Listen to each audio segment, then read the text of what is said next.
Hello everybody, in this video I'm going to be teaching you guys how to solve a 3x3 super cube, okay?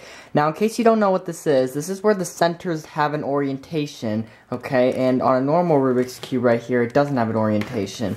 So this one has an orientation, okay? Now you obviously need to know how to solve a regular Rubik's cube before attempting this, okay? And I do have a tutorial on that, and I'll put a link in the description for that. And I'm going to be making this tutorial assuming you know how to solve a Rubik's cube, okay? If you don't, you're going to get lost, okay? So you need to learn how to solve this first, okay? So the first thing we're going to do is we're going to scramble it up, and there's only a few new steps that you need to learn to solve this, so I'm going to show you those. Okay, the first thing you're going to want to do is you're going to want to solve one of the cross pieces, and you want to solve any one of those just like I showed you in the last tutorial, okay? So what I want you to do is I want you to put it down, and for right now we're going to ignore orientation, okay?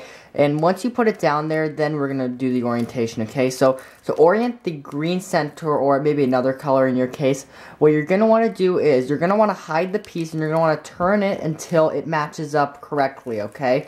And after you do that, you then want to solve 3 more edges around that, making sure that this does not leave its spot, okay?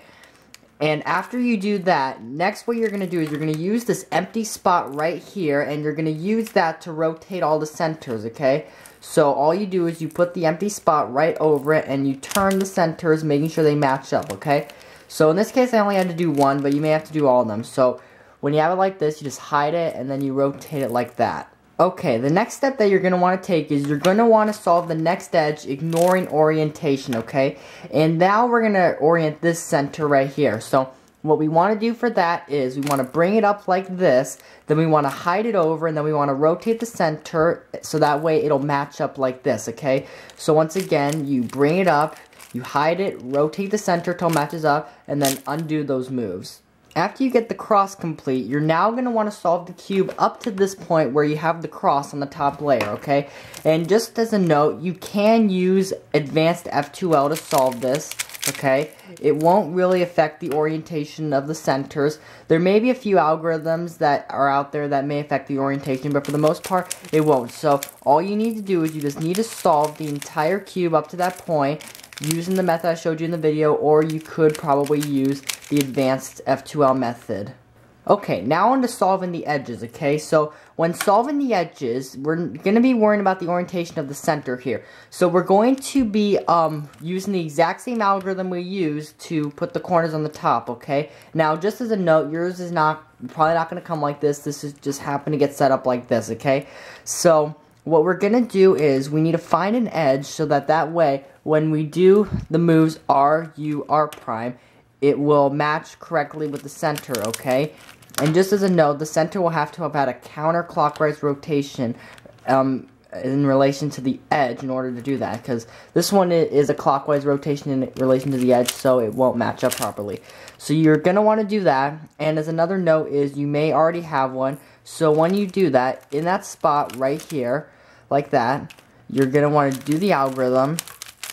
And what that will do is it'll solve one edge right here, and then putting that in the very front, you do the algorithm again, and if it doesn't work that time, do it a second time, and then all the edges are solved. Alright, now that the edges are solved, now we just got to solve all the corners, okay? So the algorithm I'm going to show you to put the corners in the right spots is an algorithm you may already know, but in case you don't, I'm going to show you right here, okay? So what it's going to do is it's going to cycle 3 corners without affecting the permutation of the edges. So the algorithm that we're going to do is going to be R, U prime, L prime, U, R prime, U prime, L. So what you're going to want to do is you're going to want to find a corner that's already in the correct spot. Orientation does not matter. And you're going to want to do the algorithm right here. And if it doesn't work, do it a second time. And if there are no corners that are in the correct positions, just do the algorithm in a random spot, and then there will be a corner somewhere in the right position, and then you just want to do the algorithm as I just showed you. Okay, now for the last step, okay? Now, the algorithm I'm going to show you here, you guys probably already know, but in case you don't, I'm going to show you here, okay? The algorithm you're going to want to apply is it's going to be R prime, D prime, R, D. And you're going to want to do that 2 or 4 times to orient the edge, or the corner, sorry. So what you want to do is you want to put a corner in this spot right here. Do the algorithm twice, okay? And if it doesn't flip it, do it again. And once that happens, you then want to rotate the top layer and put another unsolved edge or corner in. You do the same thing and you may have another one.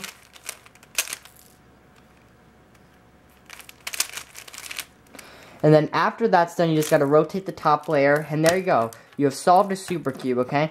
So thank you guys for watching. Hope this video was helpful for you, and yeah, thank you guys for watching, and I'll see you guys on my next video.